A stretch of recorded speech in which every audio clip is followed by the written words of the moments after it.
degradada ainda, né?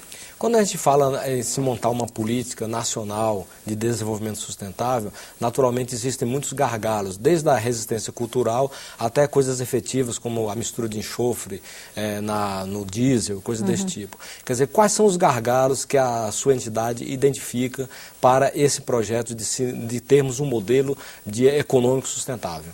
São muitos os gargalos, né? Uma forma de atuação que a gente tem são as câmaras temáticas. Nós temos 8 câmaras temáticas, que são fóruns de discussões muito ricos, porque tem desde, por exemplo, vou citar a Câmara Temática do Clima. A gente tem desde o banco, até a empresa, até o broker, até a consultoria grande, que está lá dentro, mas reunidas para discutir um tema que é mudança do clima. Então, essa é uma forma de atuação do CBEDS. Então, como é que a gente endereça os gargalos? Muitas vezes nas câmaras temáticas. Tem clima, biodiversidade, água, construção sustentável, finanças sustentáveis. Todos os grandes bancos públicos e privados estão no CBEDS e estão também nessa Câmara representados. Então, participaram, por exemplo, das discussões do princípio do Equador. São discussões importantes e estratégicas que essas câmaras discutem para ver os gargalos.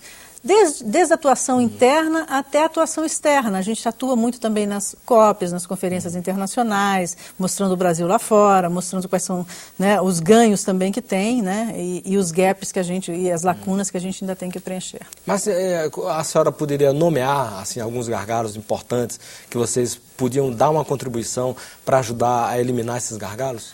Água, por exemplo, né? A gente está conversando com as duas coisas, tanto uma atuação conjunta como um tema específico. A gente já fez algumas publicações com a Agência Nacional de Águas, mas a gente está conversando com uma entidade chamada Trata Brasil para discutir o problema do saneamento. O grande problema da água hoje é o saneamento. Doença, né, a questão da saúde, está todo muito vinculado à questão da água. O saneamento é um problema. Então, a gente está usando com esse Instituto Trata Brasil uma metodologia que eu vou explicar aqui para você agora, Lismar, que trata de um futuro mais sustentável, como é que a gente faz para chegar nesse futuro mais sustentável. Então, conversando com o Trata Brasil, eles falaram: Marina, a gente acha o importante o seguinte, vamos chegar em 2025 com saneamento para todo mundo. O Brasil tem que estar com saneamento adequado em 2025. Vamos fazer isso juntos? Então, o CBEDS está emprestando uma metodologia, discutindo como é que a gente vai fazer para chegar em 2025 e aí chamando os parceiros que podem nos ajudar nesse processo, tirando esses gargalos, né? Ainda é uma vergonha a situação que a gente tem aqui no país, o país que tem, por um lado, aspectos desiguais de grandes inovações e, por outro lado, problemas graves como esses ainda em grande escala. Quer dizer, no caso, vocês abrem um diálogo com o governo para que o governo faça um plano nacional, que já existe um plano nacional de saneamento. Então, vocês acompanham esse plano, ajudam a implementar esse plano? Nós ajudamos também. A gente faz parte em vários assentos do governo. Então, de patrimônio genético, né, vários assentos no Fórum do Clima.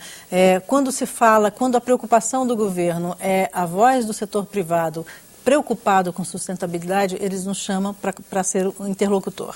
Né? Porque também não só com o governo a gente é um interlocutor, mas também com as ONGs, né? Com as ONGs, a sociedade civil organizada. Vou te citar um exemplo que foi bastante interessante, né? E é uma agenda típica do CBEDS. Os bancos tinham uma percepção de si próprios, as empresas, a gente trata com grandes empresas, muitas vezes, até pela dimensão que elas têm uma visão, às vezes, um pouco arrogante. Então, os bancos tinham uma agenda muito grande e achavam que estavam fazendo um bom trabalho. E a gente levou as ONGs para conversar com esses bancos aí, para ver, enfim, se a percepção que eles tinham deles próprios, do trabalho que eles estavam desenvolvendo, era a mesma que a sociedade estava tendo. E deu um diferencial muito grande. E esse diferencial muito grande, parte grande dele era do desconhecimento do que estava acontecendo entre uma questão e outra.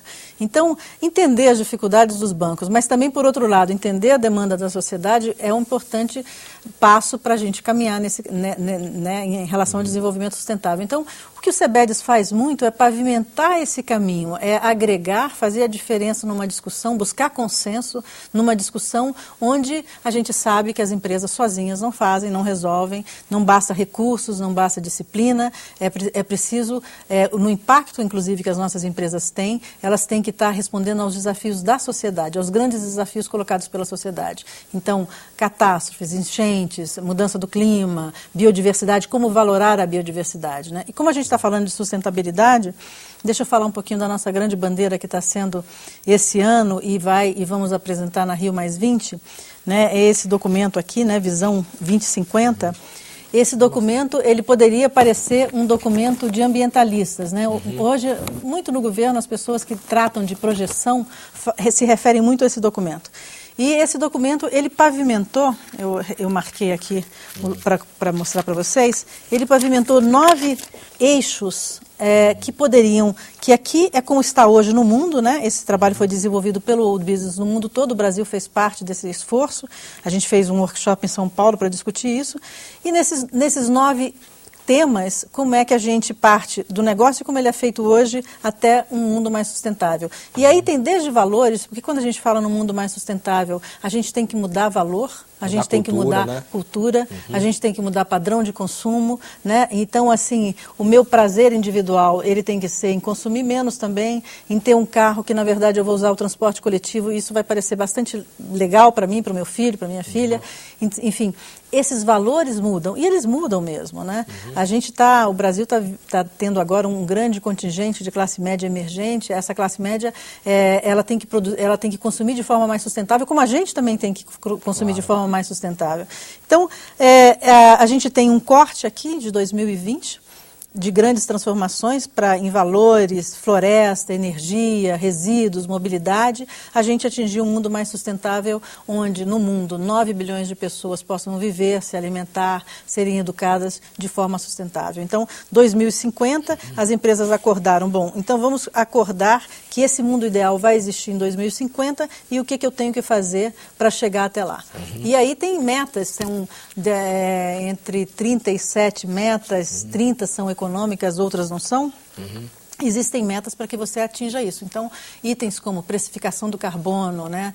Terminar os aterros, no caso do Brasil ainda tem lixões, então temos que terminar com os lixões, terminar com os aterros, ter menor nível de resíduo, enfim. A gente está buscando um consenso e aí servindo o que é muito a nossa função como um radar, como quem está olhando para frente e, do nosso ponto de vista, colocando para as empresas. Olha, as empresas que não se adequarem a esse mundo que está surgindo, não pensarem diferente, elas não vão sobreviver. Né? Então, é esse o trabalho que a gente tem junto com as empresas.